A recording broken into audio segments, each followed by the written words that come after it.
Queridos amigos, estamos iniciando con la palabra del Señor. En este día nos acompaña el libro del Éxodo. Estamos en el capítulo 1.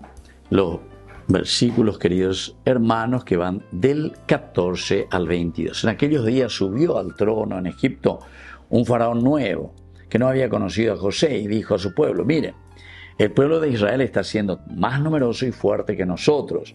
Vamos a vencerlo con astucia, pues si no, cuando se declare la guerra, se aliará con el enemigo, nos atacará y después se marchará de nuestra tierra. Así pues, nombraron capataces que los oprimieron con cargas en la construcción de las ciudades Granero, Pitón, Ramsés. Pero cuanto más los oprimían, ellos crecían y se propagaban más.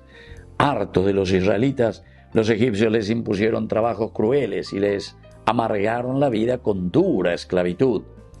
El trabajo del barro, de los ladrillos y toda clase de trabajos del campo les imponían trabajos crueles. Entonces el faraón ordenó a toda su gente: cuando nazca un niño, échenlo al Nilo; si es niña, déjanla con vida. Queridos amigos, aquí el pueblo de Israel que comienza, ¿verdad?, a proliferar, es decir, se está cumpliendo una de las promesas que Dios le había dado a Abraham. Recordemos las tres promesas, ejes del Génesis, es decir, la promesa hecha por Dios a Abraham. Primero, la tierra. Yo te daré la tierra. Pero la tierra no quiere decir simplemente un pedazo de tierra, sino que significa el lugar donde nosotros nos realizamos, de la tierra prometida. El segundo es la descendencia.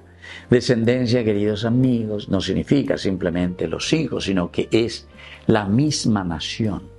Serán tan numerosos ellos de allá. Y eso lo va repitiendo continuamente. En el mismo libro del Génesis, capítulo 15. Volvemos a encontrar en los otros libros, en el libro del Deuteronomio. Es una de las leitmotiv dentro del pensamiento deuteronomista, dentro de este pensamiento teológico de la escuela deuteronomista. La descendencia. Esa es la descendencia.